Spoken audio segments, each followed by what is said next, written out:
Hello and welcome to The Silver Lining, the weekly geekly talk show where we discuss any number of topics that may have come up during the week. I'm your host, Uncle Silver, aka Silver Greg, aka Greg, whatever you're comfortable calling me. And welcome to you, my co-host, the chat. Always a fantastic time having everybody here to discuss, human malware at this point. We seem to be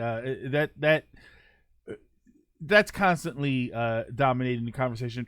Understandably that a lot of the time, when we talk about what's going on, we were just, it's such a part of our lives, obviously, because it has uprooted everything that we're used to doing. So it is always a topic, whether we're talking about our work habits or our daily lives, or our hobbies. Our hobbies are one thing that have been in one way or another very much affected by it. But we strive through. We're fighting through together, even though we're apart. But we are, we'll chat about some other stuff. Maybe we can take our minds off of it for a little while. Here at Hyru, Mr. Loco, Bobo Gatormeister, what is going on? I figure everybody was over at John's doing the Q&A, so I know that people are there. So luckily, it's going to be probably a light show just because I didn't really have any topics. I have like one topic that I wanted to talk about, but then I figured we would ramble on about, we always ramble on about things in the beginning part. We'll talk about the human malware problem, Animal Crossing for a little bit. I think we're 3 weeks deep into Animal Crossing now, which has been a heck of a ride. It's interesting. It's probably my favorite Animal Crossing so far. But this game was created with the intention of longevity in mind. And as a result, it feels not like it's going slow, but it is very noticeable that things were gated so that you can't do them very quickly. Rami, what's going on? By the way, my turnip prices are now 390 to 29 bells. My turnips peaked at 166 this morning, and then I think they're 158 now, which is still more than yesterday. If tomorrow is a peak, I'm gonna lose my mind. I think next week I'm gonna go hard into turnips though. I have some money, so I think I'm gonna go like real hard into the turnips this week or next week. Somber Doc, Marco's base. What's going on? Yeah, hopefully, how's everybody been doing, is what I should say. I can't really exclude the malware situation. How has everybody been getting through this? Hopefully you all have been figuring out a new normal. A new normal is probably what we're looking for. I plan on investing $1 million in turnip. Yeah, if I had the spare $1 million to do, I would absolutely do that.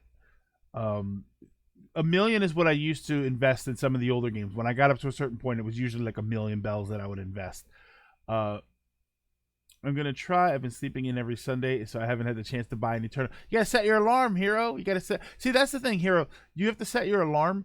All you have to do is wake up at like 11, because she leaves at what's her name, Daisy May. She leaves at 12. So all you have to do is wake up at 11. If you've got all your money ready to go, you just go and you buy them, and then that's it. So it's just a quick thing. I'm honestly, do it early, wake up, get them, and then just go back to sleep. Oh, it's Pigothy. Okay. My Final Fantasy VII remake just arrived. Woo! Ryan, do you mean woo or uwu? Ryan, Mr. L, what's going on? Yeah, okay. So here's the thing with Final Fantasy VII. I went to Walmart yesterday because my understanding was that Walmart was going to have them. So I honestly was probably going to pick it up. I know Walmart always sells the games for $10 cheaper, and I know I really shouldn't be buying a game, but I was like, you know what? I kind of need it. It's kind of been a really, really, really bad week for me. And a lot of other people, unfortunately. I've seen on social media that a lot of people had really bad weeks this week.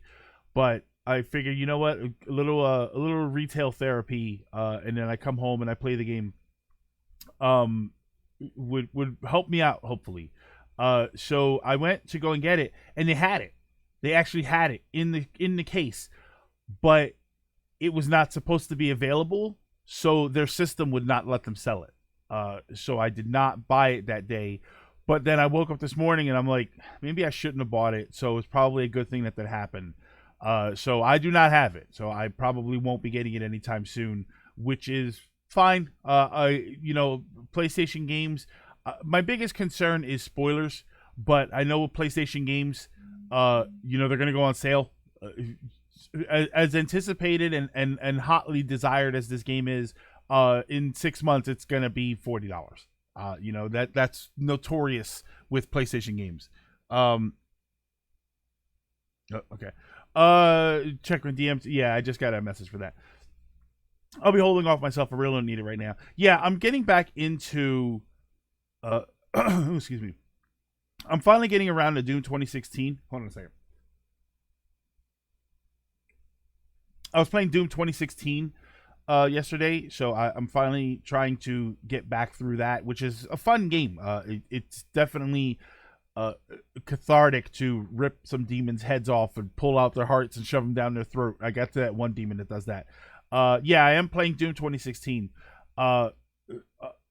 It's bothering me because I don't know how long the game is, and I'm at that point where I'm worried because I feel like the ending is gonna come up on me, and then I'm gonna want to play Doom Eternal, but I don't have it, and I'm not going to get it.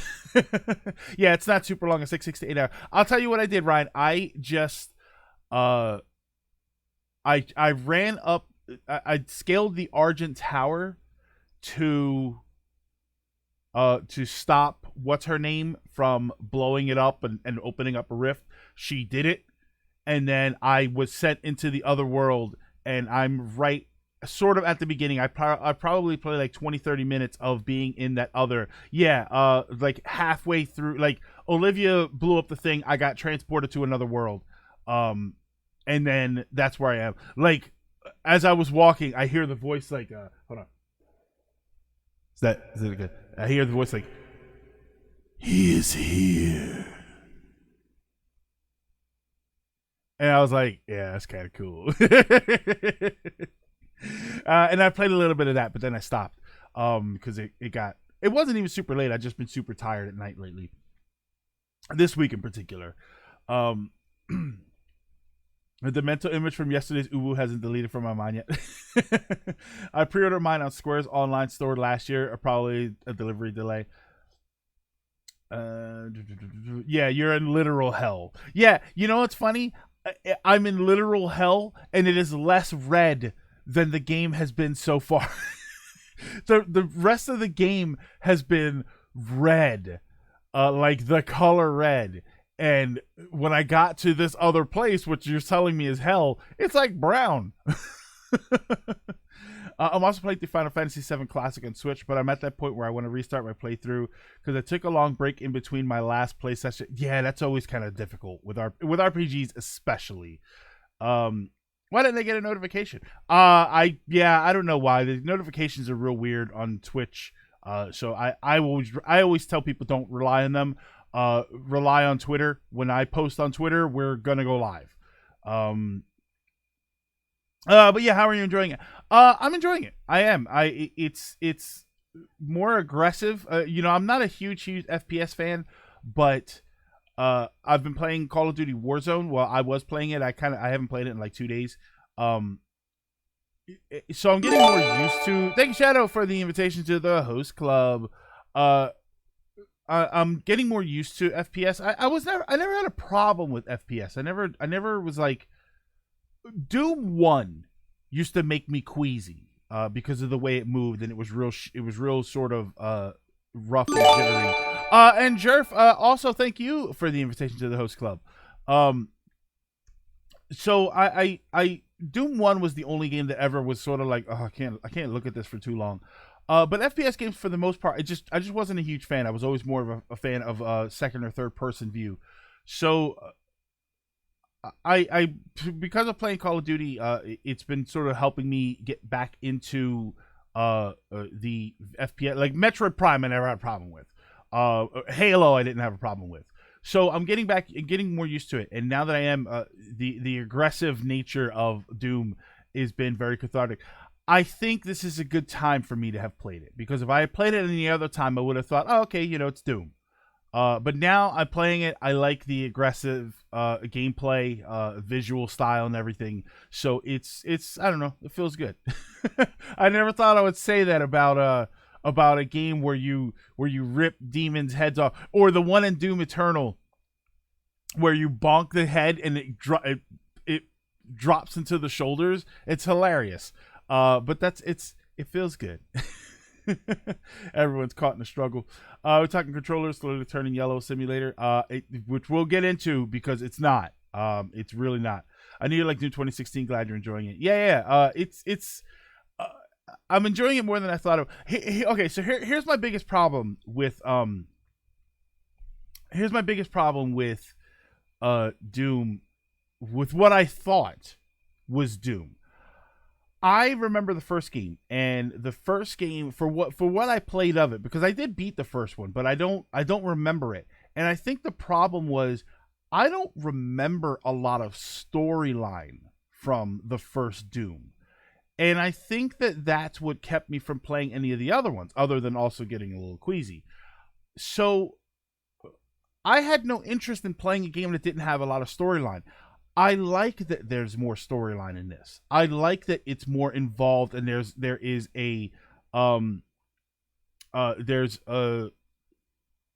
a theme.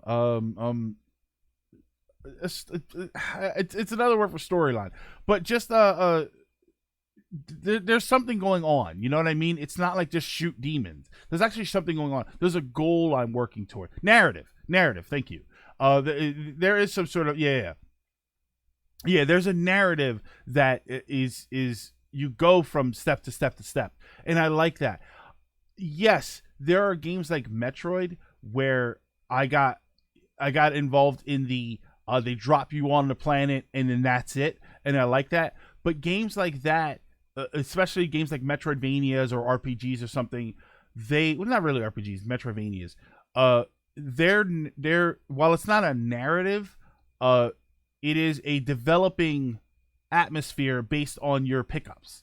When you pick up different weapons that give you different abilities, when you pick up different abilities straight up, that is a dynamic that you can follow and that carries you through the game. Metroid would never have been popular if you dropped on the planet and you just had everything.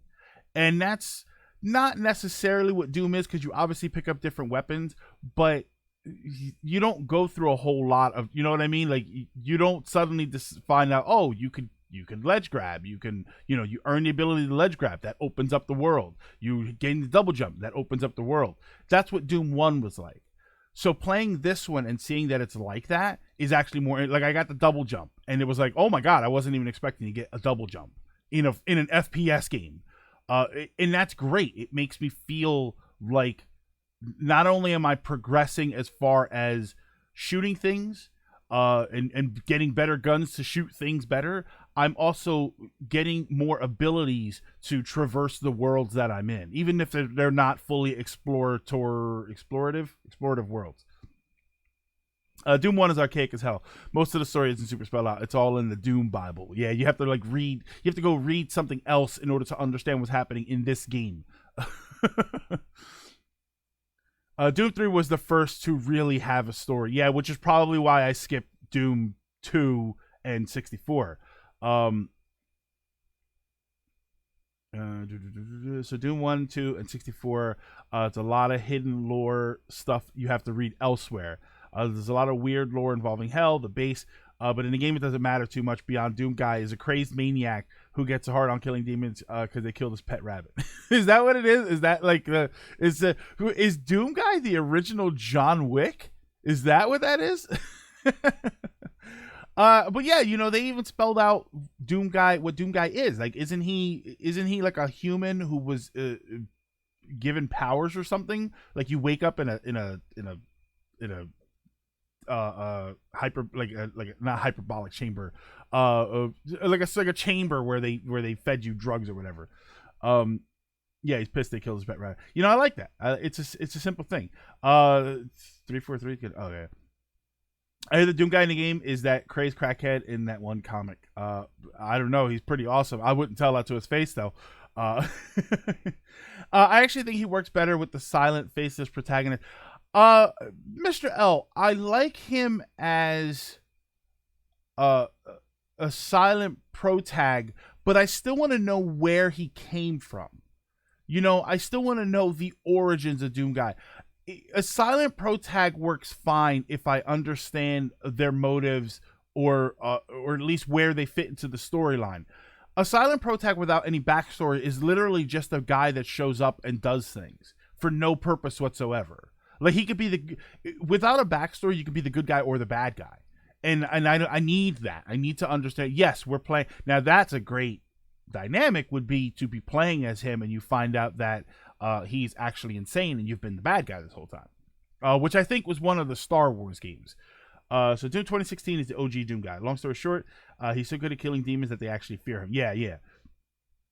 So a Holy Templar group take him in and more or less becomes an in-universe badass meme. Basically, if those old Chuck Norris movies were actually real. Yeah, I like him that way. But I need to have some backstory to him in order for that to work, because otherwise he just showed up one day and started kicking everybody's ass, which sounds great, but what the hell is he doing here? So I like that. After that, he can be as silent as he wants to be. It kind of, what it reminds me of? Obviously not on the same scale. Max Payne. If you ever played Max Payne 2, if you ever played Max Payne 1 takes place, I think it's supposed to be all in the course of one night, and he like murders half of the crime families in the city. He was like a John Wick. In the second one, you find out that they are some of the criminals are very aware who he is, and they are concerned. Like, when he shows up, there's a great sequence where you're with this other guy. I think he's like the Russian cowboy. He likes the cowboy thing, if I'm remembering the character right. And there's a scene where you're in the place and he's on the megaphone, or he's on like the loudspeaker talking, and he's trying to demoralize the other criminals, and he's saying like, "Oh, you're in for it now. Max Payne is here. He's the mafia killer." Like, and it's kind of great because it's like, yeah, that's me. I know what I did in the first game, and I'm gonna do it again. Great. Isabel likes Doom Guy silent, so why can't you? Doom Guy doesn't need to be silent. Doom Guy expresses what he desires through interpretive dance. There was like one small part in Eternal where Doom Guy speaks, but he just speaks the stuff the memes have him say. Doom Guy in the original game is more or less a trained military guy on the base. Yeah, no special than the others. But then Hell Invades, he kind of freaks out once they kill his rabbit. Oh my god. Yeah, it is. That is John Wick. Only instead of Theon Greyjoy, it was demons from hell. Like the goons in Batman Arkham games, they talk tough, but after a while they cower in fear. Yeah, I like that. That is to me, what do you call it? Environmental storytelling? Probably not environmental storytelling, but there's, obviously there's some sort of progression there. If you reach a point where the other characters are afraid of you, which didn't work as well for Undertale, but I appreciated the effort. Moral of the story: don't kill somebody's pets. Yes. With a name like Max Payne, what else is he going to end up being? Max Payne, to spin off here, because, this is the beginning of the show and that's what we always do. Max Payne was fantastic. I thought the first game, if any, there are certain games that I would like to see get remasters or remakes. Max Payne 1 in particular is a game that I would love to see have a modern graphics aesthetic put towards it, because that was a great game. It was wildly over the top in its presentation, but it worked for Max Payne. It worked for that setting. It worked for the story that was being told. The movie was a bit of a disappointment because it was not as over the top. But if you ever get a chance, play Max Payne. That's probably something I wouldn't mind playing on stream just to have fun. I would have to figure out which. I think I have it on PS2.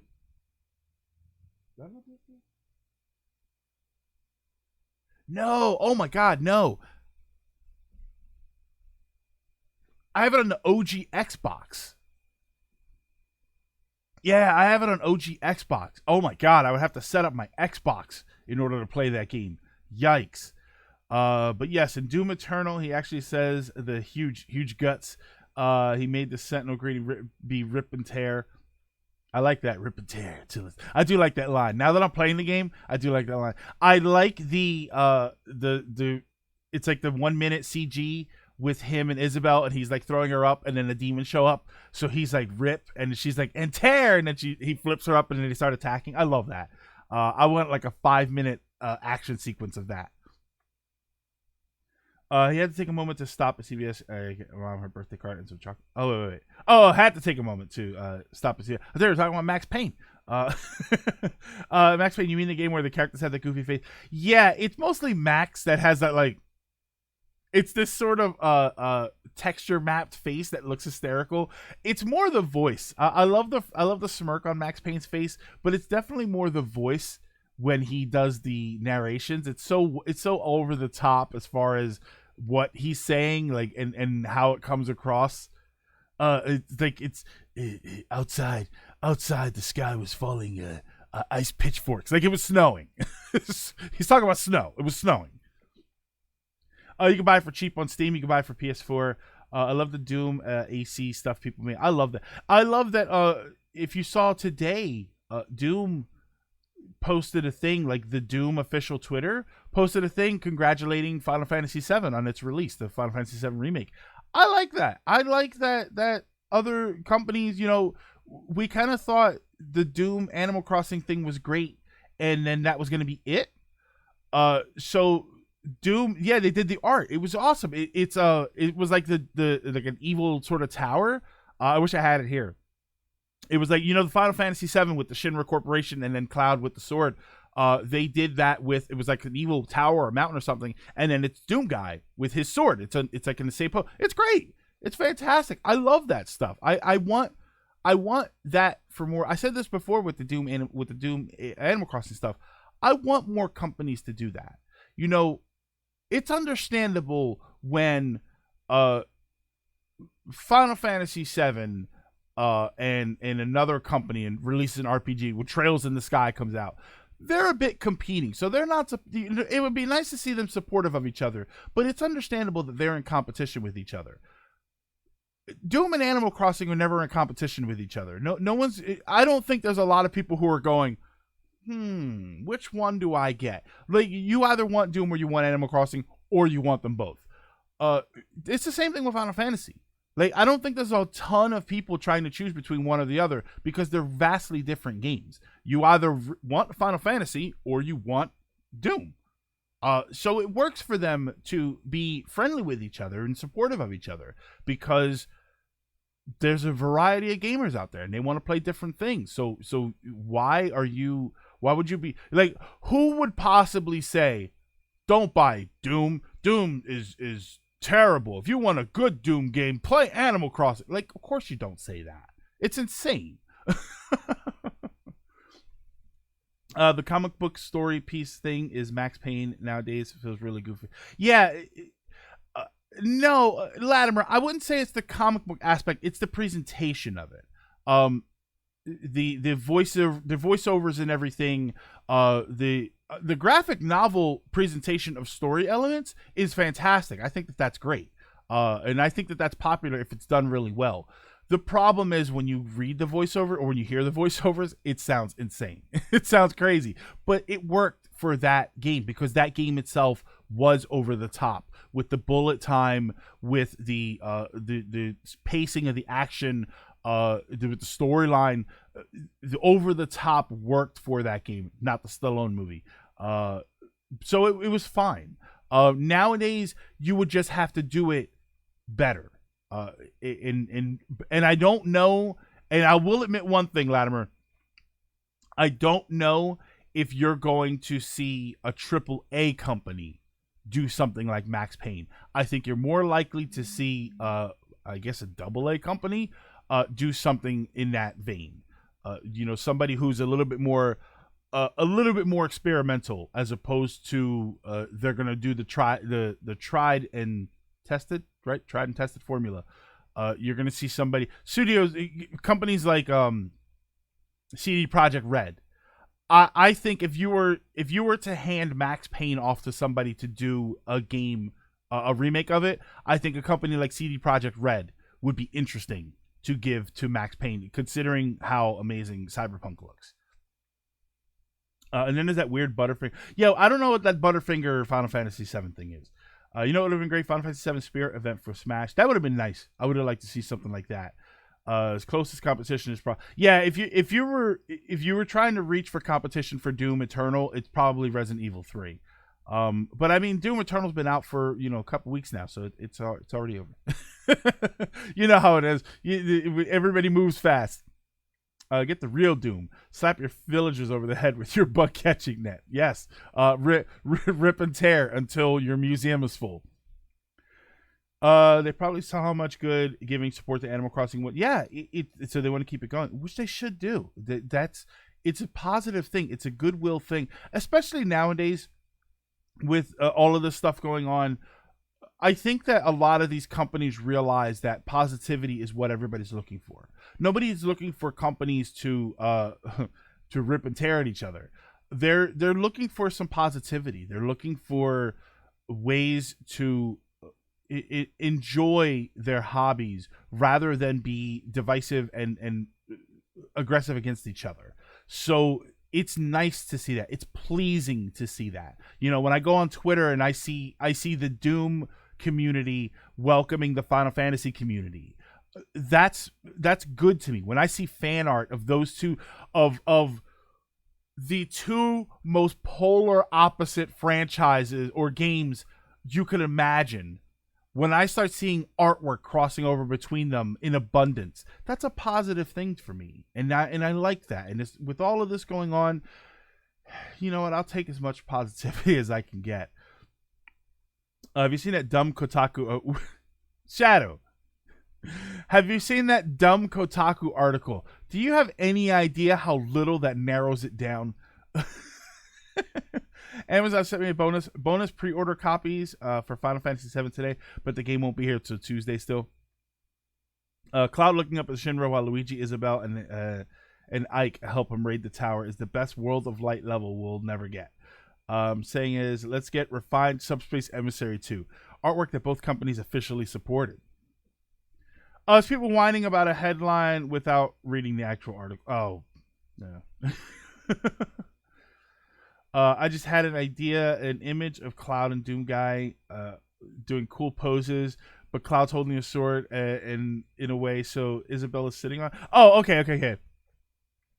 Yeah, I'd like something like that. You know what? How about? Oh my God, here we go. These are the times when I wish I had real good art skills. Give me Doom Guy's hand, Cloud's hand, and Isabelle's hand, and it says we'll get through this together. That I think that will be amazing. That's a great little piece of artwork right there, because those three games coming out within weeks of each other during all of this is what's going to get, it's going to help a lot of people get through this. I went Doom and Halo. Doom and Halo would be a great mix. Give me Doom Guy and Master Chief, and they walk up, right, like they come in off a frame, right, this one. They come in off a frame, and Doom Guy's got his he's got his shotgun, or like you give him the shotgun. What's the old school shotgun that has the double barrel? Have him walk in on that, and then Master Chief has his the assault rifles that he always has, like the basic assault rifle, and then they look at each other and they're like, the double barrel shotgun. So they look at the weapons, and then they trade. and then the super shotgun. Thank you, that's what it's called. And then they trade, and then Doom Guy takes the assault rifle from Master Chief. Master Chief takes the super shotgun, and then they're like, and then they turn and run or something. And I don't know, just fun stuff like that. I like that stuff. I like crossover artwork because it's entertaining. We don't need it to be serious all the time. Because I know what's going to happen. People are going to sit there and they're going to say, in what universe would they be together? It doesn't matter. In this universe right here, the one that we're living, Earth 1216. What, I forget what Marvel has deemed this Earth. I think it's 1216. In Earth 1216, that's where they go together. Doom Guy, Master Chief, Samus, Ratchet, Captain Falcon, Fox McCloud, all walking down a hall in expendable style. Brian, expendable style or Armageddon style? And then Mario shows up and it's a Smash trailer. How about if you make it look like they're gonna fight and they give a goofy but cool handshake? I think it would be great. I think it would be a lot of fun. I like that sort of stuff. I like the crossover. I don't know how we got onto that topic, but at this point, it's just a lot of positivity. MS and Sony will probably still rip and tear at each other. Yeah. Still think something Metroid related would have been nice for the Switch versions of the recent Doom games. I wouldn't mind seeing something. I think the problem with Metroid related is just that there's not a Metroid game out. If there was a Metroid game coming out right now, that would definitely be they would definitely be crossing them over. I think the Doom community would have a lot to say about an FPS Metroid game coming out right now. But I'll tell you what, let's get into our one and only topic, and then we'll go to viewer topics. But there we go. Yay! I got it right. The PS5 controller was revealed. It's Metroid Prime 4. Yeah, but we don't know what Metroid Prime 4 is. So the PS5 controller was revealed, and I have a couple articles up. The reason it was revealed, I didn't know why it was revealed now. It turns out what was happening is that the controller has been sent out to devs so that the devs can start to understand its technology, the technology within the controller, and they can start to integrate it into their games. I'm looking at the PlayStation website right now, PlayStation blog. This controller's so white. I'm sorry, it looks too you. Chief sees Doom Guy dead. Dead. I like this controller design. I wasn't expecting it to look like this. I actually like the PS5 controller. It fixes some ergonomic things like size, the light thing, etc. But I do admit the color design is a bit awkward. Overall, yep, that's a controller. It looks fine. I'm sure it'll work well. Also, it's finally USB-C. Yeah, the USB-C thing, I'm not... it doesn't bother me as much just because I'm not super integrated into USB-C. I feel like iPhone users and newer cell phone users are more integrated in USB-C. So I don't really... Like, I have one USB-C device, and it is my Switch Pro controller. That's it. I have nothing else that takes it. So I'm not really super integrated into it at this point. As for this controller, I like this controller so far. USB-C is just way more convenient. I just like that I don't have to figure out which side goes in. I like this controller. So far, I kind of like it. Obviously, I want to preface this by saying the one thing that is most important, absolutely most important, we do not know how this is going to be until we hold it. That is the most important thing. At this point, we are speculating on what the size is. Everybody's looking at it and saying that it's kind of like the same size as the PS4 controller, which I have here. It looks like it might be a little bit bigger. And if you read the article, it looks like it sounds like it's a little bit bigger. So we won't really know how we like or do not like this controller until we feel it. That being said, as far as the way it looks, I really dig it. I like the white buttons. That's one thing that I heard was that, the buttons are white. What happened to the color buttons? I'm not looking at the colors of the buttons. I'm looking at the game and playing the controller. I'm touching the controller and I'm not looking at it. I'm not staring at it. I like the Portal aesthetic of it. It's very Portal to me. With this white and black theme. I will admit that the white and black theme is a bit strange. It seems a bit weird. Normally we get, and I think the article even says that normally they go with a solid color, typically black, but the fact that they went with a two-tone design is very interesting. I dig it. I actually think it's okay. I understand why people don't like it. The one thing that not bothered me, but people were like, oh, it's the Xbox. It's just the Xbox One controller. I don't see it. I'm not seeing the Xbox One. Maybe at the bottom where the control, like this part right here. This part, how this flattens out, but then this widens out, like, or curves out.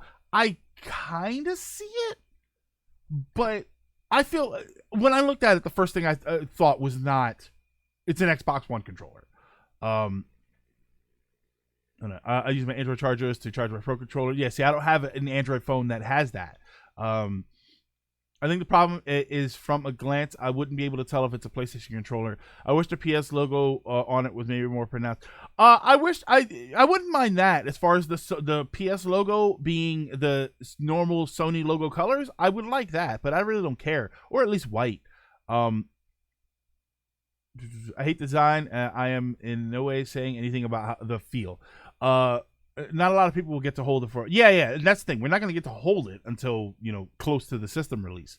It's a smidge better than the PS4 controller with some slightly altered contours to better fit adult hands. Aesthetically, I do not like it. And I kind of get it. I kind of get that people don't like it. This controller offends me. Okay, not really. The color buttons help with rhythm game. But I think that the once you get used to where the positioning of the, I never did I look at the controller and think, okay, this is the green button, this is the pink button, this is the red button, and this is the blue button. It was always triangle, square, X, circle, and X. Circle, right? Circle and X. That's always the way it was to me. It was never about the colors. The colors were always irrelevant because I'm not looking at the controller. If you wanted to change, if you wanted to make it more feel like noticeable, what the Super Nintendo controller had, like two convex buttons and two concave buttons, so that you could tell just by touch. That's more important to me. But as far as the color doesn't help me differentiate between which button is which when I'm not looking at the controller. If you don't like it, that's fine. I want to make that clear too. You don't like it, that's fine. I actually saw a GameCube controller at the last convention that I went to, which I don't even remember what it was. They had a GameCube controller. Oh, it was the Too Many Games thing in... No, it wasn't even that. I don't remember when it was. It was a GameCube controller where all of the buttons were swapped to white. It was a white controller, and then all of the buttons were white buttons. I dug it. I thought it was really cool looking. I wanted to buy it, and it was like $100 and something. So I was not going to buy a $100 and something GameCube controller, which was probably for Melee players. You see how it's being compared to the silhouette of a bra? I kind of see it. I see it, but not after you say it. Not until after you say it. After seeing the controller, I believe we're getting a two-tone system. That, Bobo, I do believe. I do believe we are getting a white and black system. If they sticking with this controller as the base controller, I believe we're getting a white and black system, which again, I'm okay with. I'm tired of just all black systems. The left analog stick is the hold on.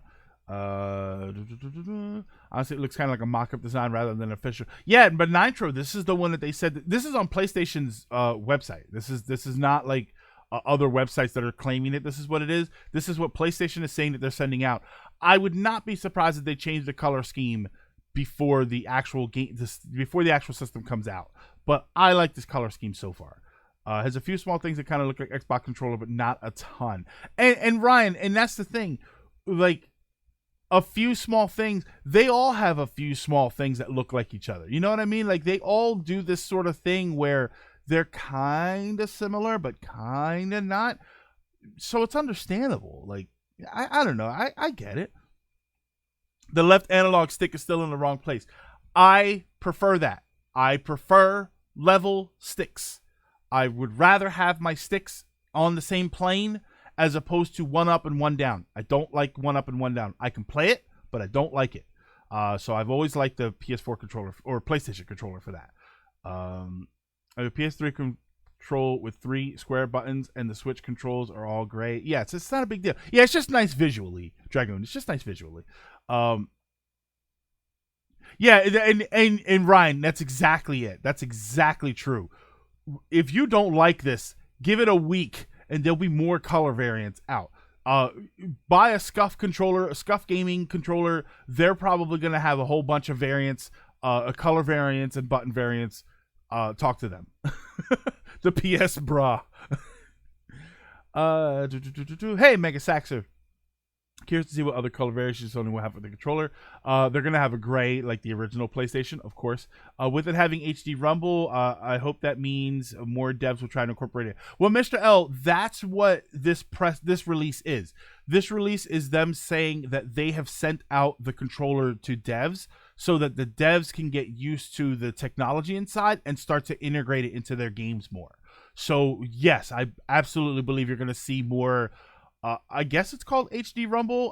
I wasn't sure if HD Rumble was Nintendo's own branding for that, but they're going to have some sort of version of that. A two-tone system would be interesting. At least it isn't the PS3 beta controller. Yeah, I think we all remember that, Boomerang. At this point, we know what works in a controller. No need to change what is it. Well, Ryan, they're talking about haptic feedback in the shoulder buttons and specifically the trigger buttons. They basically, a lot of the features that go into buttons, it seems they want to put into all of the buttons. Obviously, you want the HD Rumble to work better and be more integrated with games. This has a microphone built in. It does have a built-in microphone, but it specifically says, let me see if I find it here.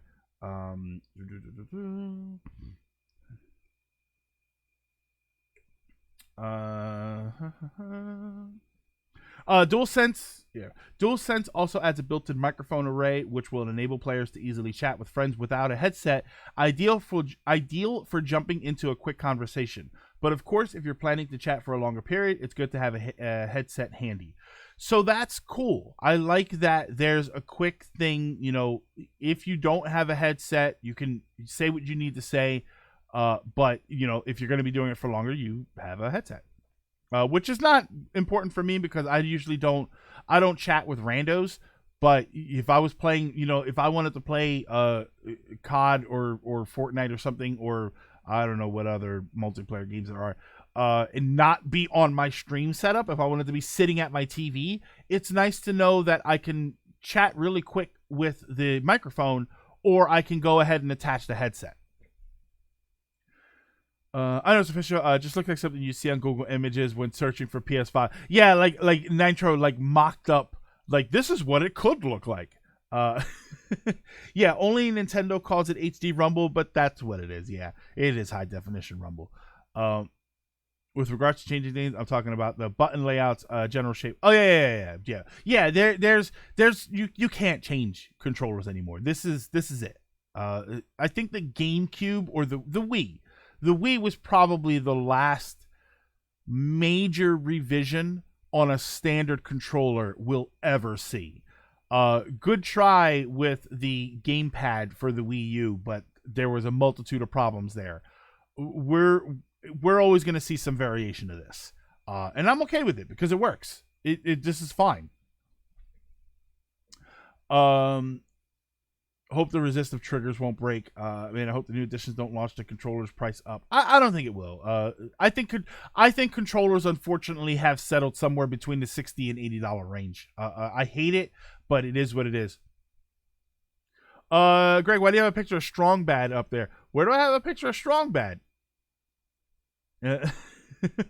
Wait, Strong Mad? Is that a different character, or are you thinking of Strong Bad? I do not have Strong Bad anywhere. Do I? Wait, hold on. Maybe I do. No. oh, this is the controller is Strong Mad.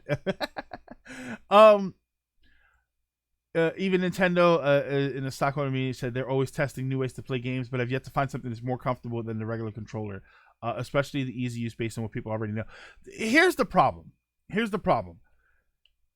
This is not a brand new design. This is not something that somebody said, hey, let's see if this works.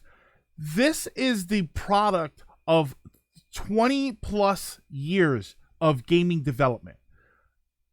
These controllers have developed over time into this. This is the evolution of a gaming controller. This is not something that somebody just decided, hey, let's see if that works. Because that's sort of what the GameCube controller felt like. That's sort of what the Wii controller felt like. When you change designs like that, that's what it feels like. It's just like, oh, let's see if this maybe works. These controller designs are not going anywhere because it has been decades that people have decided this works. It works for everybody. I spilled some nail polish. Listen, you doing your nails? You're doing your... I mean, I guess this is a good time to do your nails. There is one problem. There is one problem with this controller. The Gamer has an article up that says people already hate the PlayStation 5 DualSense triggers. This is a problem that I am going to 100% agree with. Yeah, I know, it's the Gamer, but still, when you hear the problem, you're going to understand it, because when it said it, I thought, and then when it explained it, I thought, oh crap, yeah. Who here has ever been watching Netflix or any sort of YouTube or something on your PS5, or playing a game, and you put your controller down and you hit the button? Who has ever done that? I can't tell you how many times I have gently put my controller down and it clicked the L button. It clicked the R button. The shoulder buttons are the backrest when you put the controller down. That's the problem. But they're so super set, because the Switch was like that too. The Switch is when the controller is down. I think so. Is it? Yeah. When the controller is down, there's an extra part here. Let me see if I can zoom in for you. Or come on, zoom, or focus. So you see that there's like a piece of flush plastic with it. So it all kind of hits the same. It's actually a little bit further. Depending on the angle you're looking at, it's a little bit further. So when you put the Switch, the Pro Controller down, the button's not hitting the table or whatever you've got it on. The buttons are the backrest for the controller. So that's why when you put it down, it hits the shoulder buttons. They're the same. If you look at this, they're exactly the same. I don't like that. It's hard to change now since the base controller design is so ingrained in pop culture. People just know how to use it. Yeah, exactly. This is my problem with the controller. Right? And so when I read this article, I thought, people just complain about everything. And when they explained it, I thought, my God, they are 100% correct. I can't do it again. And to me, that's a real problem. Like when people talk about, oh, I don't like the color aesthetic. Okay, just buy one of the variants because you know they're going to make them. I don't like the different color, the same color buttons. You're not really looking at the buttons, but that's okay. This is an actual design problem that I wish somebody would have told them, listen, you need to put something there to stop that from happening. Yeah, NES gave us the D-pad. SNES gave us shoulder buttons and diamond button layouts. N64 gave us one analog stick. PS1 gave us dual shocks and trigger. I'd say the PS1 controller, the PS1 analog controller, was probably the single greatest revision of a controller, as evidenced by the fact that controllers nowadays are just variations of that. I didn't realize this the other day. I never had the issue, but I can see if you drop your controller or if you slam it. Neon Mole, I have it when I put my controller down. Just putting it down on like the arm of my sofa. Sometimes it clicks it because it's so sensitive. Oh no, my Netflix. Just avert the colors, I'll be happy. I just hope the controller is thicker than a DualShock. I'm not a fan of the current slim design. I have big hands, and I'm okay with the DualShock being the way it is. I'm not too bad about it. I posted something in the Discord. I'll take a look at it. Why is it so hard to get controllers that can work on all platforms? Mr. L, mostly because different controllers do different things. Obviously, they all control and hit buttons and stuff, but the share button on the PlayStation controller, on the PS4, PS5 controller, doesn't access the same programming as it would on the Switch. It accesses a similar program, but obviously they all have their own proprietary programming. So you can't, it's hard to have 100% universal controllers that do everything on every system. You can have a basic controller. Like somebody could develop a controller that works on PlayStation, Xbox, and Nintendo. But it's probably not going to use the rumble in the same way. It's probably not going to have any sort of home button functionality or share button functionality, which is a popular thing now. It's just because of the programming of the system, the controller has to access different things, and that is different for every company. So you're never going to have a fully functional universal controller. You can have controllers that work with different systems on the basic level, but they're never going to do everything. Why is it still so it feels too light for me. I feel some girth with the Xbox and Switch. I see what you mean. Yeah, I'll give you that. That's definitely a more personal feel, but yeah, I absolutely agree with that as far as it does feel a little bit lighter, but I don't mind a lighter controller. I don't mind the lighter controller. What I don't like is a flimsy feeling controller. Like when I do this, when I twist because I'm pissed off because somebody shot me in the head in Call of Duty, I don't want to feel like my controller's breaking. And I feel like I could throw this controller across the room and it's not going to break on me, even though it's very light. Feeling the girth. Yes. I'm going to feel the girth. I want to feel the girth and have it vibrate in my hand. Has anyone else opened the N64 Rumble Pack? It's so fast. No, I've never opened up one of those. I've opened up DualShock controllers for PlayStation 1 and 2. They're always kind of interesting to see. I was the kid that opened up my NES controllers. I always thought that was fascinating to me. I think I opened up my NES once or twice when I was a kid. Not with my parents seeing, because they would have lost their minds. It's also a matter of development and formatting, like how Microsoft has to pay Sony to use Blu-ray discs on Xbox since Sony won the format war. Yeah, which Ryan, if they go heavily digital, they're gonna have to stop. They're gonna be able to stop doing that. Hey, AR Mega Man, and the first thing I hear is I feel some girth. Third parties build their games with multiple controllers in mind. I doubt Nintendo develops games with an Xbox controller. Yeah. Sounds like old Sega commercials. You can make makeshift tattoo guns with them. Interesting. Out of context Greg moment. Yeah, I know. Oh my god. Yeah, I'll clip that later. My PS4 controller creaks all the time now, so I have to question its build quality or strength. Probably strength of your grip, because mine doesn't really creak.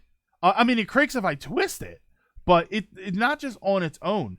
And I know if this is the one that I use on my PC. I know that the one that I use on my system I have thrown several times. And it's still kicking. I've never thrown my Switch controller though. It's so weird that I will throw a PS4 controller because I'm pissed off. But I will not, under any circumstances, throw my Switch controller unless I'm throwing it on the sofa, which normally means I was playing Splatoon. It creaks if I throw it at someone. Yeah, Lizard. It creaks if you throw it at someone, but they scream louder than it creaks, so you really don't hear it. Will it be grease proof? I don't know. Yeah, what is up with that? You ever notice when you let a controller, like, I'm not even talking about grease for my hands. I'm looking at the inside of the stick right here, like underneath the stick, and it's like oily. Like, what the hell is that? Like, have you ever taken a controller that you had in storage for a while and then it's like greasy and sticky, but you haven't touched it in years? Like, I don't know, why does that happen? Skin, but like, see, but listen, I've done it with controllers that I've taken out of storage. And I do. If I'm going to store it for a while, I wipe it down. Yeah, it's so strange.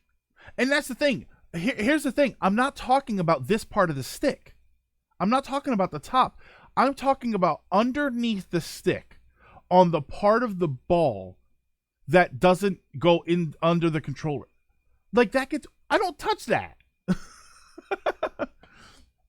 Maybe Nitro, that could be it. It could be oil, because since plastic is like made of oil, so I guess maybe over time it like excretes that oil as it dries out.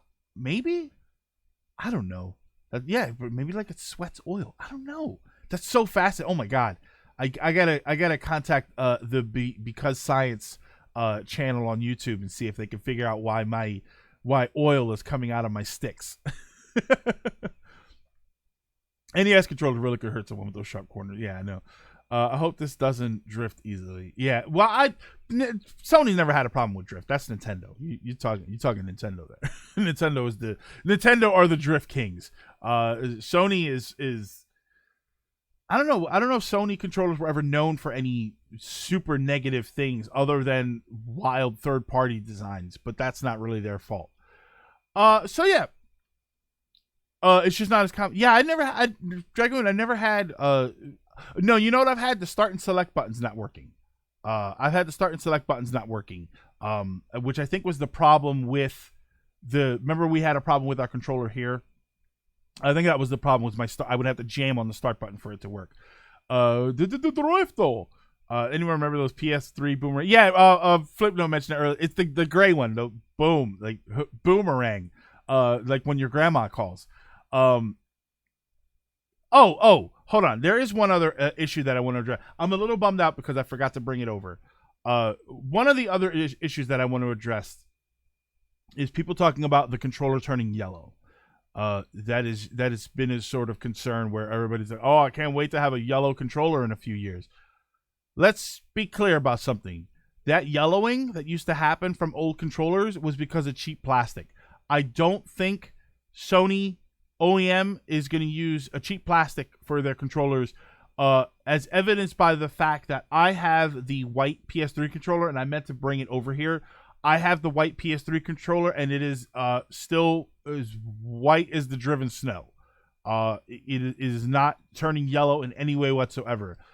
That whole yellowing thing, I sincerely don't think is going to be an issue. Hopefully, I'm right. Yeah, y'all don't wash your hands. Well, no, it's not, no, Marco, it's not dirt. That's what turns the controller black. What turns the controller yellow is just cheap plastic deteriorating and aging over time. But that stopped with, the SNES crap systems were, and even then they were the Model 1 systems that had the yellow tops. Dreamcasts are like an off-white, very, very slightly off-white. They mostly look white, but they're a bit of off-white. But my Dreamcast looks the same color as it was the day that it was released. Like I said, I have the white PS3 controller. It's the same. So I would not be concerned with yellowing of your controller. I do not think that's a valid concern. The other concerns, if you don't like it aesthetically, is obviously legit. Only people with Cheetos fingers get it yellow. And even then, it's more of an orange. Oh, now I want Cheeto. Now, you know what? To randomly spawn off here. Cheetos or cheese curls? What do you think? What's the chat divide on Cheetos versus cheese curls? I like cheese curls better. I can eat Cheetos, but I like cheese curls. They're just, I don't know, it's something about the poofiness I find more interesting to me as far as a a texture. Now I want some sort of April Fool's controller. Oh my god, how would that be for a great an actual themed controller where they make it yellowed on purpose?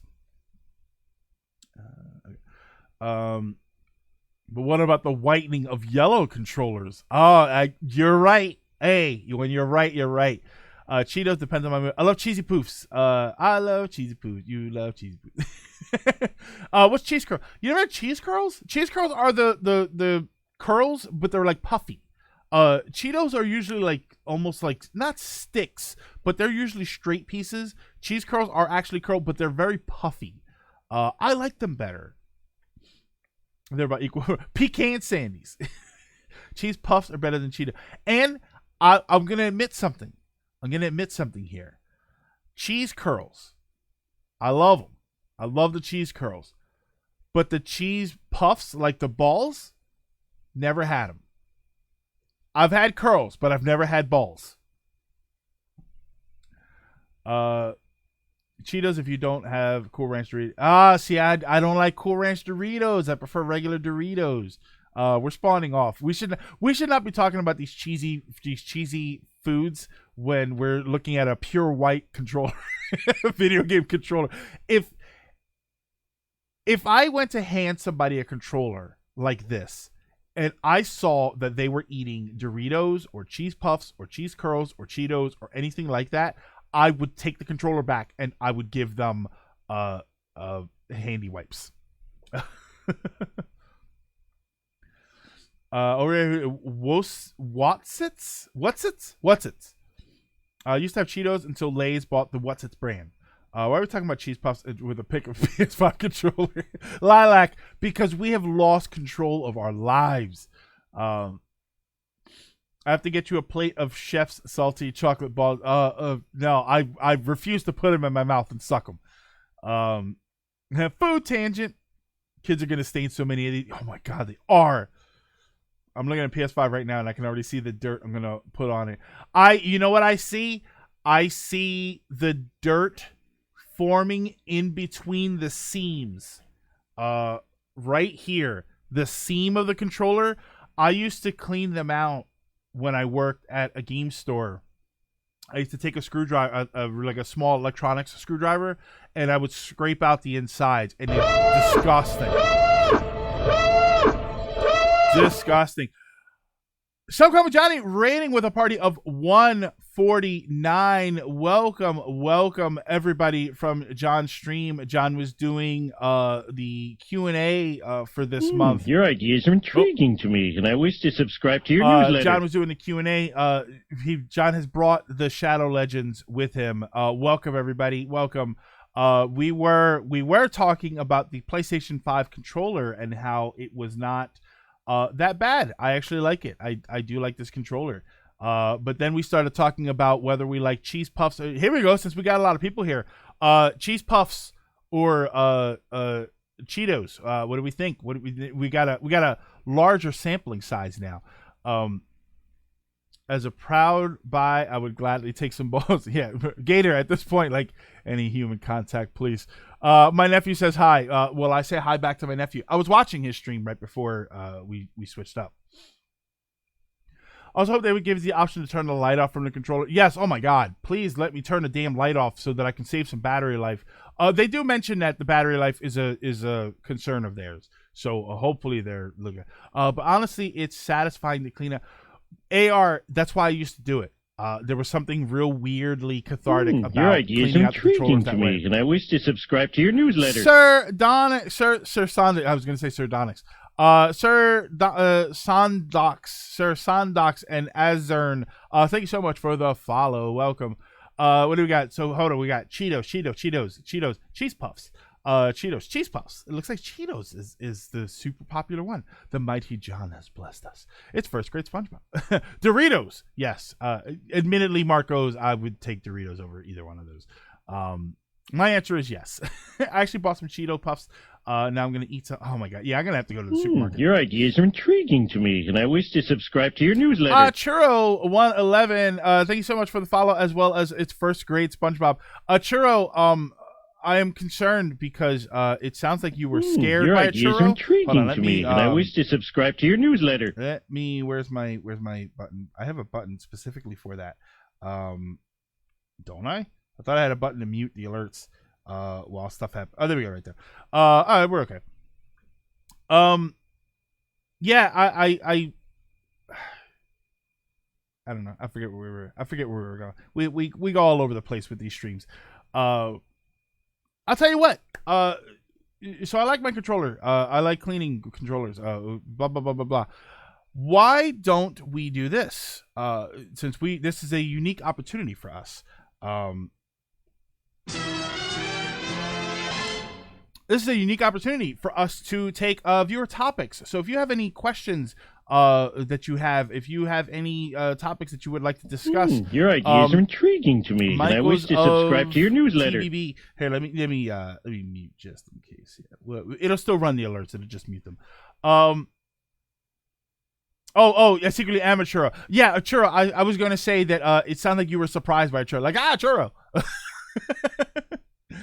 Give me a big bag of Waitrose cheese puffs. I'm going for the rest of the day. I miss Disneyland churros.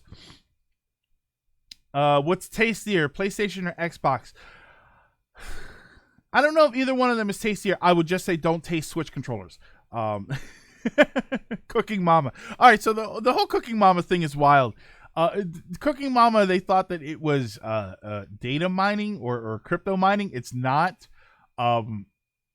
But now the game is back up for sale, but it's back up for sale at $60, which is kind of insane. I don't know. Cooking Mama was just never. I have like 1, 2, and 3 on the DS, and it was just never up my alley. News to me, thought you'd only get them in France now. Alice in Chains or Soundgarden? Soundgarden. I don't know. Alice in Chains, I like.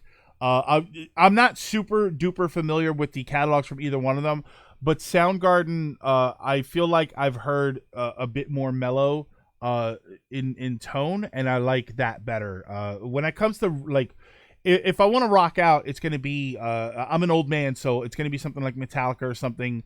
But as far as between those two, I would definitely take Soundgarden, even something like Megadeth.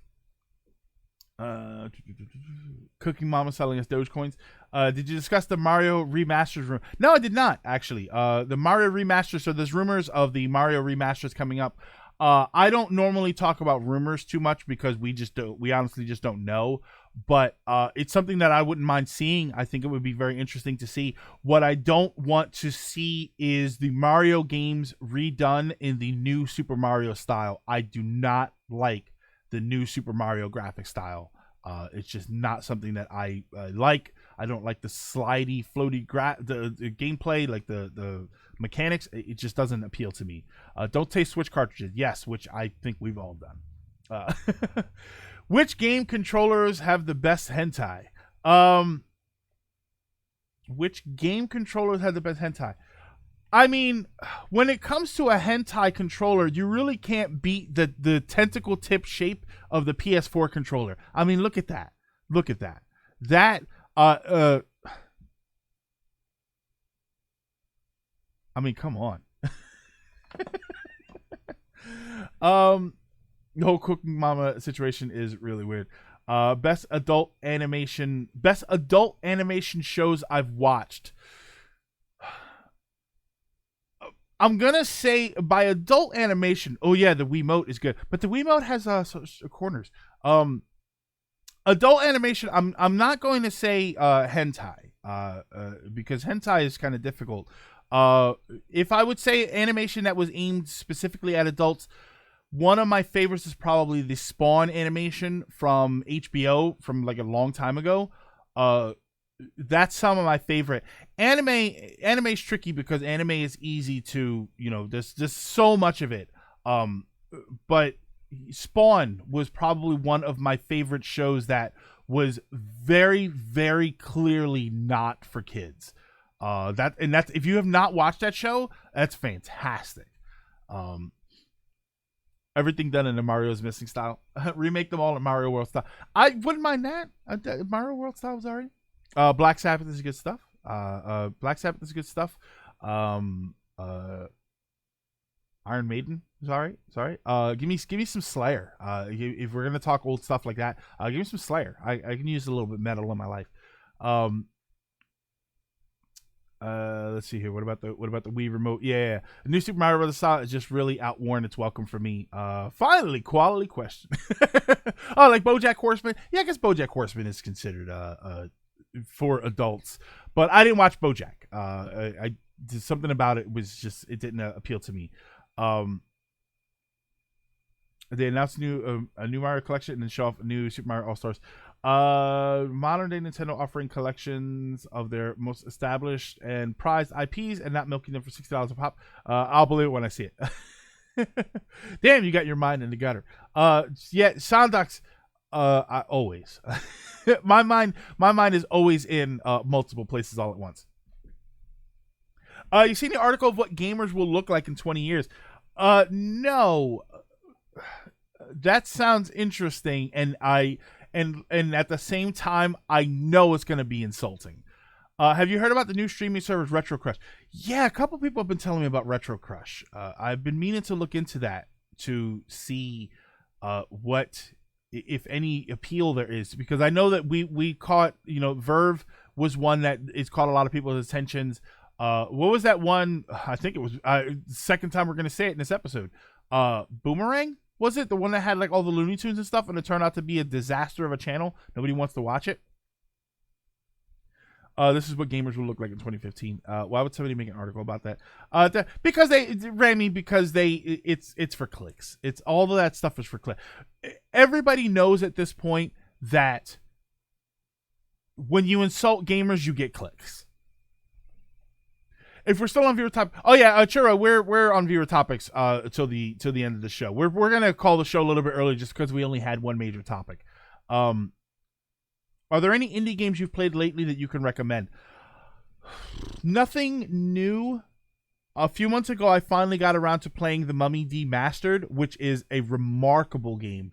I really, really like that game. Visually, it's phenomenal. So I very much enjoyed that game. Other than that, I haven't really played too many indie games. I've been limited on what I'm able to pick up. So I haven't played too many of them. But yeah, the Mummy Demastered. Absolutely recommend The Mummy Demastered. Oh, wait, I can put that up. It's first grade SpongeBob in the hunt with a tier 1 sub. Thank you so much. I'm sorry that my alerts were still muted when that went off. But I very much appreciate that. Thank you. Hold on a second here. I missed the messages. My most favorite relationship dynamic. You mean established characters or just in general? Retro Crush isn't a bad idea, but its limitations on where you can get it, it's making it hard. It's not on any consoles. It's not even on a website. It's on like Amazon Fire and Google and stuff. Bits. Thank you for the 25 bits, Emil. Most favorite relationship. Oh yeah, I saw. Yeah. How do you mean? Like characters that are already in existence, or just a broad relationship dynamic? In fairness, some gamers need to calm the F down. Well, yeah, that's true. Though, Mr. L, there's parts of every fandom and every hobby that need to calm down with what they're doing. Any advice you can give to someone who's in their 20s and feels that they have no real direction in life? Bobo, the best advice I can give to someone in their 20s that feels like they don't have any direction in life is that you are not alone. I think one of the biggest problems about feeling like you don't have direction at that age is that you think that everybody else has got their life together or is in the path of getting their life together. And the reality is, half of them don't. Half of them are in the same position that you are, where they don't know where they want their life to go. The other half think they do, and when they get to a certain point, it's going to change dramatically. So they're not even going to do that. I believe that there is a small portion of people who in their early 20s have decided what they're going to do with their life and live that path out completely.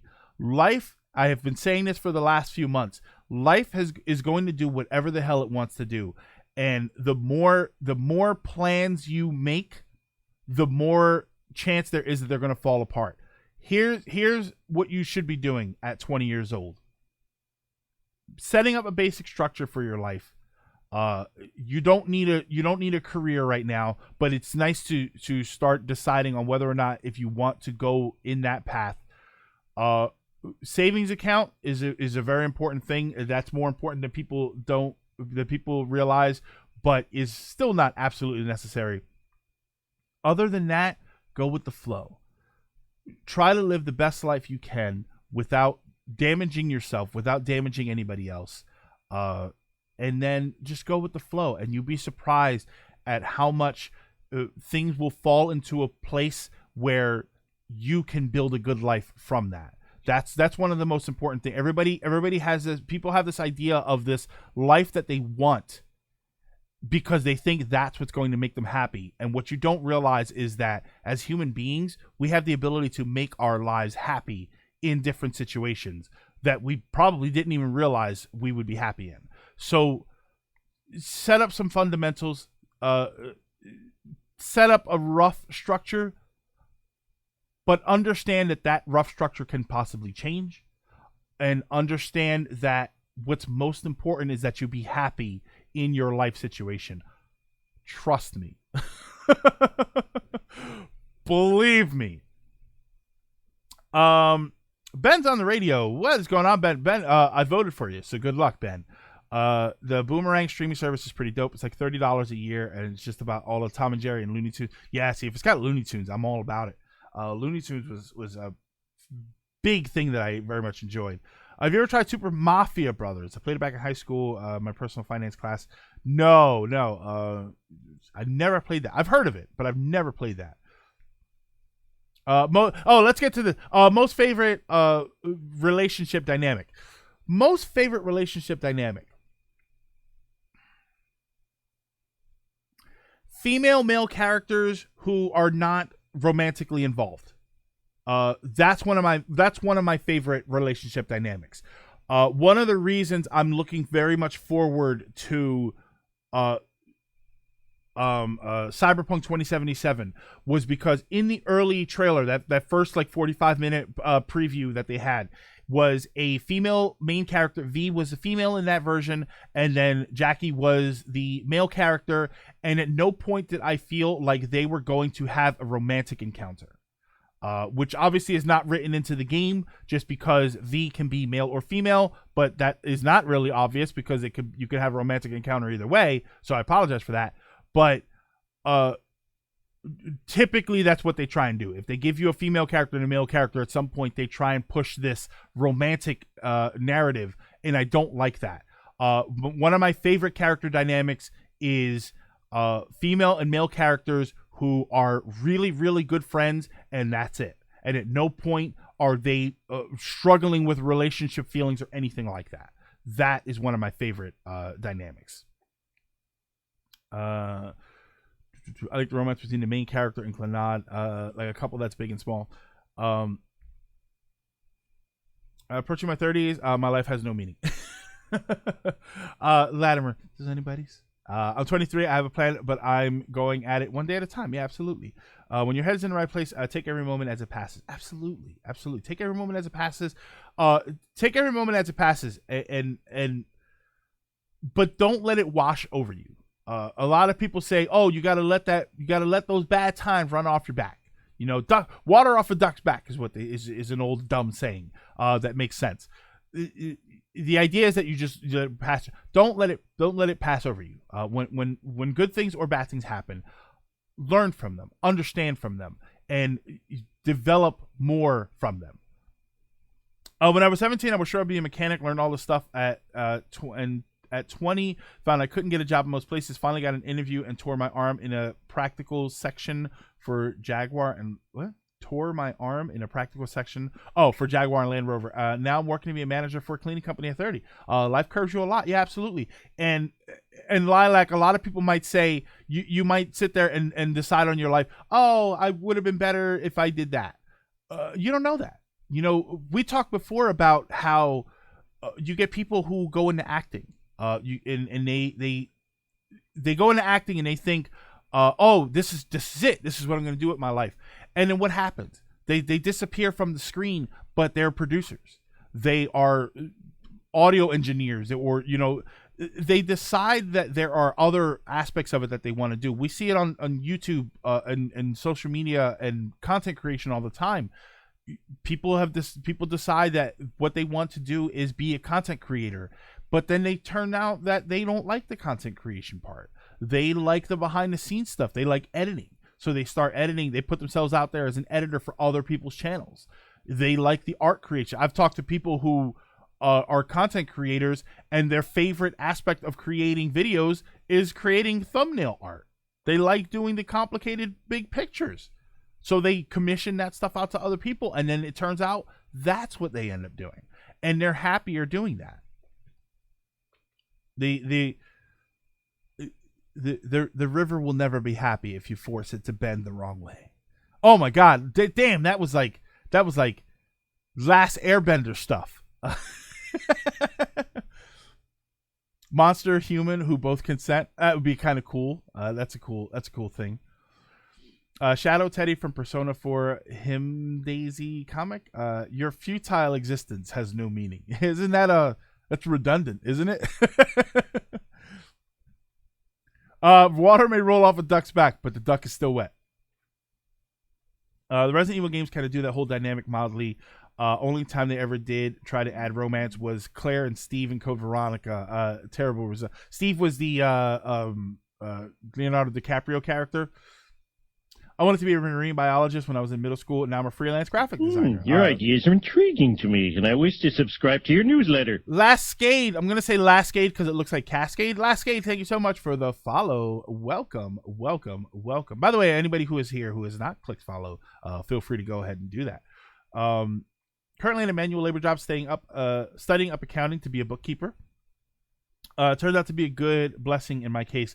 The factory I was interviewed for got shut down 4 or 5 years after I failed due to stock losses. Yeah, see what happens. See what happens if you would have stuck with that, Lilac. You would be losing out right now. Oh, and we're gonna limit these. We have to limit these during Silver Lining since we got Gonzalez soon.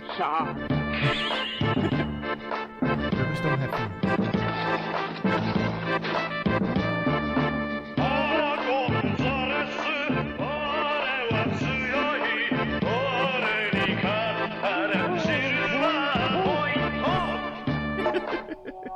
Ribs! Spare ribs! Apparently he was yelling about spare ribs. I love it. Thank you so much for that. Rivers don't have feelings. Excuse me, Hawk. Rivers do have feelings. Your ideas are intriguing to me, and I wish to subscribe to your newsletter. They're full of tears. Pika Link 91, thank you so much for the follow. Welcome. Hope you're all enjoying yourselves. We normally have longer topics. I normally have like 2 or 3 topics, but we didn't have any topics today. The lungs on that machine. Your ideas are intriguing to me, and I wish to subscribe to your newsletter. Platinum Dragon 86, thank you so much for the follow. 86, so that would make you 24. Whenever I see a number like that, whenever I see something like 86, I assume to me, that's and age. I wish to subscribe to your newsletter. On the radio, thank you so much for the follow. Ben of the Preston and Steve show, formerly, I guess, right? Welcome, Ben. Are you looking forward to the Avatar: The Last Airbender Netflix series?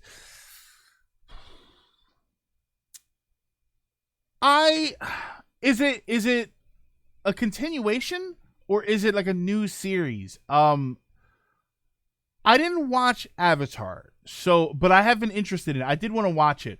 I don't know. I don't know how to feel about it. as far as like, because I don't know how the Airbender ended. Did it end, or was like a cliffhanger? Does it feel like it fits? Is going to be the real question. That's always the big issue: is does it feel like it fits? I haven't heard ribs in a long time. Steve was the guy you wanted to punch in the face repeatedly in Code Veronica. On the dynamics thing, it's a little hard for me to describe it, but I would like to see more married couples in media actively work together as a team. Like show them working to solve a problem instead of Neon. That's a dynamic that I hate. Is married couples in media who the joke is that they keep fighting, and then at the end, we're still together. Like that always kind of bothered me. One of the things I hate about that dynamic is when you have a married couple in a movie, or like a couple in a movie, and they get together, and then in the second movie they're on the outs. They've gotten a divorce, or they're broken up, or something, because they want to use them getting back together as a plot device. I hate that. I don't like that at all. I think The Mummy Returns was great because they got together in the first movie and they were happily married for the rest of the series. Your ideas are intriguing to me, and I wish to subscribe to your newsletter. CAP has emerged for the follow. Thank you so much. I had to say CAP because you put a space in between each letter, and that's the way it works. That'd be 34 in 20. Oh yeah, okay, 34. I'm sorry. You're 34. Although I'm sure if you're 24, you would not be that bad with that. Server, have you listened to Jet Radio music back like in the old days when I played the game, but not? I couldn't hum any of it right now. Lab Zero is playing Indivisible. Ooh. Netflix is trying to do live action version of Avatar. Oh, okay. It's going to have disastrous results. I mean, it's live. I didn't know it was live action. It can't be worse than the movie, right? That's a low bar, but it can't be worse than the movie. I enjoy characters who aren't trying to actively romance somebody, but because of how they treat someone like they're important, they become loved by others. Oh, okay, I like that. That's a cool dynamic. I dig that. They're not looking for love, but they come across it somehow. The TV sitcom couple legitimizes terrible relationships and at times even spousal abuse. Yeah. I used to watch. And I'm gonna lose viewers on this one. I used to watch Big Bang Theory, and I know that Big Bang Theory is sort of a meme in of itself now. I liked it at first. I thought it was very good when they got Leonard and Penny together, and then they put Sheldon in a relationship, and they put Howard in a relationship.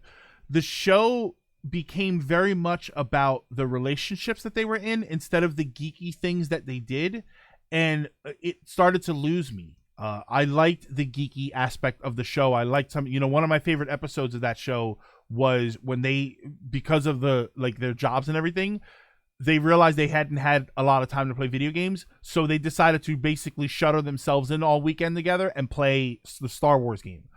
I like that. That's a nerdy topic that is relatable to me, because we have talked before about how as we've gotten older, it's harder for us to have those times where we stay up all night playing video games. So it made sense. But then slowly but surely, it was just every episode was them fighting, or it was them relationship drama. And it was just like, wow. I really did lose viewers. Yeah, it gets annoying. It gets tiresome. So I don't, typically I like, and that's why I said, I like the relationship dynamic where they are female and male friends, and that's it. And there's never any hint of a relationship, because once you put relationship into the media, into the movie, into the show, into the game, very often it becomes heavily about that. And I don't want it to be about that. If I want a romance book or novel or I'll watch one of those. But if you put the romance on the forefront of what's going on, it stops being an action movie. It stops being an RPG. It's just not interesting to me anymore. Excuse me. Yeah, every episode turned into them. It was fighting. It was all downhill from there. Young Sheldon ain't a bad show. The problem with Young Sheldon is that I think a lot of people were expecting a different kind of... I watched like 2 or 3 episodes of Young Sheldon. It is tonally a very different show from Big Bang. It's not really a comedy. If you watch the Young Sheldon show, it's not a comedy. They try and make some jokes, but it's definitely not a sitcom. And more importantly, since it's not a studio audience type show, it comes across as a family dynamic more than anything else, which I found it more interesting when I view it that way. I like the season 1 and 2, but dropped off a bit stereotype. Yeah, and that's a big thing with Big Bang, is that it's a lot of heavy stereotypes. Clearly, I would counter that with sometimes they do it right. Final Fantasy Zidane and Dagger. Yeah, that was okay. That wasn't a bad relationship. The game still felt heavily like it was about the other things going on, so that definitely works. But yeah, it is a concern. Hey, bruh. Yo. In this modern age, the idea that Sheldon's girlfriend could fix his asexuality is really hard to watch, though. Yes. Yeah, I don't... The only defense there is that I don't know if they ever categorized him as that way. I don't know if they ever actually categorized him as an asexual character so much as somebody who just never experienced it. And that was it. It's sort of weird because they never... Because I know that there were a lot of people who talked about Sheldon. I know there was a time period where... I'm going to tiptoe around this one. There were a lot of people who talked about Sheldon as an autistic character. That's the way they took him because he exhibits a lot of characteristics that certain autistic types exhibit. And so that's the way people treated him. And the reality is that was never defined in the show that way. So it's difficult to... You can't really jump on that as a point of his character because it was never established that was what was going on. People just sort of assumed that. I overall like the show enough and will put it on if I see it on cable, but I won't go out of my way to watch it without cable. Yeah, I didn't watch like the last season of it. I didn't bother with the last season of it, and I don't feel like I'm missing anything by missing the last season of it. I feel like by missing the last season of Big Bang, I'm missing a lot of episodes about their relationships, and that's not really what I want to watch. They never really said that he's just too ingrained in his hobbies and career. Yeah, but there were people that were arguing about that. Not arguing like fighting, but arguing that was what was going on the show. It could drive me nuts with Big Bang. I got game related stuff wrong. Mario 64 did not use a memory card. Yeah, you're right. There were some aspect when there was a World of Warcraft episode where Sheldon had his stuff stolen. I didn't really get that because I was playing World of Warcraft and you can't really do that in the game. Not easily anyway. It was just very strange. When they do stuff. There's an anime called High Score Girl, which they talk a bit about video games in there, and they usually get their stuff right. So I always appreciate that about the show. Speaking of which, April is Autistic Acceptance Month. Absolutely. Well, you know what, Emil? That's one of those things where I know it's a cliched line, but I don't think it should be something that's all year round. I appreciate that there's a month to draw attention towards it. But, that it's definitely an all-year-round sort of thing. Watch your parents, but yeah, tailed off in the last series. Is that an example of an audience giving meaning to something that maybe the author didn't? Yeah, that's Bobo. That's probably an example of people looking for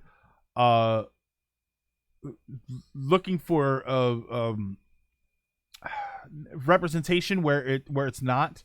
That does happen from time to time. There are a lot of people that want it just because they want to say that that's what's going on, but it's not really what's going on, which is, it's a bit unfortunate and strange, but it is what it is. Also, actors don't know how to use a controller.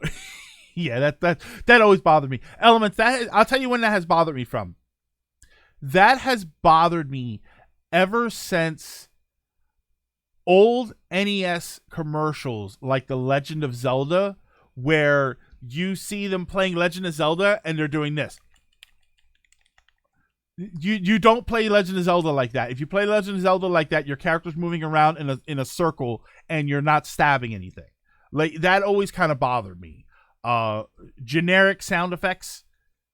When the characters are supposed to be playing Street Fighter and you hear asteroids noises, annoys the hell out of me. Death of the author, though, is a thing.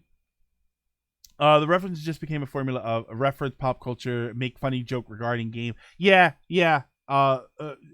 Marco, joke on the thing that everybody else is joking on. I remember they made a Star Trek reference. They made a slight against the Star Trek movie, the reboot of the movies. Reboot. But there's an episode where Sheldon likes Zachary Quinto's Spock, and it's just like, all right, show, do they love it or do they hate it? I don't understand what you're trying to say here. Legend of Zelda is really rad. Whoa, cool graphics. I think the greatest video game television sin was Jesse and Brock enjoying Sonic 06 and Breaking Bad. Yeah, that stuff always kind of annoys the hell out of me. How about the Wizard when they mashed the buttons and they were playing Zelda 2? Yeah. What's the worst video game commercial you've ever seen? TV commercial? I don't know. Wait, what's that commercial where the guy's eating so much and he explodes? That's probably the worst TV commercial I've ever seen for a video game. Worst print ad commercial was, it's not really commercial, but print ad, I should say, was for Yoshi's Island. Thank you. That's a horrible commercial. God, that's gross. The PS3 commercial with, thank you, Mega Nintendo. The PS3 commercial with the baby, with the doll, was kind of weird for me. But I like the PS3 commercial with the eggs. And then they're rolling back and forth because it's the 6-axis controller. And then they slam against the wall and they turn into the crows that fly away. I don't know what the hell it has to do with the PS3, but it's artistic as hell. And I like that commercial. The worst print ad was, I think it was for Dreamcast Virtual Tennis. And it was a 2-page ad of a bunch of guys in a locker room, like naked guys in a locker room. And it was horrible. I would skip past it. It was probably months before I knew what the ad was for, because I saw it and I was like, oh, and I just switched the page. Yeah, oh my God. Yeah, that's probably the worst print ad ever. If somebody reminds me on Twitter after the show, I will look for it and I will post a picture of it. I forget the character's name, but one of the 4 band members in Scott Pilgrim's band was playing a Zelda game on GBA. He was pressing a random button. It was making the puzzle complete music while he was looking up. Scott Pilgrim's a bit different because there's sound effects all over the place. You're probably talking about oh my God, Young Neil. Young Neil was the one I know that was playing a lot of stuff in the movie. Yeah, there were a lot of weird Dreamcast print ads. I saw the ad on Electronic Monthly. I'm still trying to erase it from it. The Gex print ad with the Playboy model. That's not bad at all. I think current trope I'm not liking is when great animated movie like Big Hero 6 or Captain Underpants gets spun into mediocre TV series with different voice cast.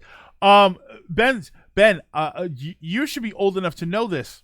That's not new. There were animated series for Aladdin, Little Mermaid, which was actually not a bad show.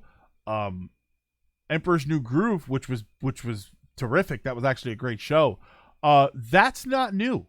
Movies turning into mediocre animation, like animated movies turning into Ghostbusters. Okay, hold on. I'm about to fight. You guys get me hype. Get me hype now because I like the Ghostbusters cartoon. First of all, the Ghostbusters cartoon, I don't know if that counts because that is a live action movie that became an animated series. The Ghostbusters cartoon was one of my favorite movie to cartoon adaptations because it expanded the lore in a way that we haven't seen anywhere else. Men in Black was another great one that did a great job to expand the lore. The real Ghostbusters, though, which we're going to say the real Ghostbusters, because the lore, you can look it up yourself. My understanding is that there was a Ghostbusters from 60s or 70s or something. I don't know what the hell it was. It was crap. And then the Ghostbusters came up with their show, 70s.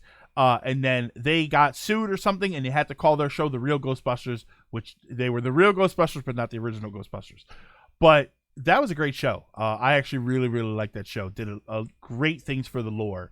But yeah, the Hercules and Aladdin shows, like the animated show, there was a Lilo and Stitch show. These were animated movies that became animated TV shows. And yes, they changed up the cast and everything. But, you know, for the animated show of Aladdin, Robin Williams wasn't going to sign on to do a show, a serial. The Lilo and Stitch show was great. I thought that was a really funny show. Some of those are pretty good. It was not crap. It had a man in a gorilla suit. the original Ghostbusters. House of Mouse, Lilo and Shits. 101 Dalmatians was the most terrifying thing I'd ever seen. Yeah, Disney spin-off shows I thought were good. All right. I think that's going to do it for today. Let me take that down. I think that's going to do it for today. Thank you, everybody, for stopping in and for hanging out. Did John go live again? I don't know. We normally don't raid after this show, but he was kind enough to raid us, so we will. If you stick around after the credits, we'll send the raid back over to him. Thank you, everybody, for stopping in and for hanging out. Thank you, the raiders who are still here. I know that when John started streaming, he jumped back over. Everybody jumped back over, but that's okay because I understand. If you are watching this right now, feel free to go ahead and click follow. That would be very much appreciated. And if you are so inclined, use your Twitch Prime free sub here. I know John's doing sub night, so everybody's going to use it there. But hey, you never know. We got a sub earlier. We're all right with that.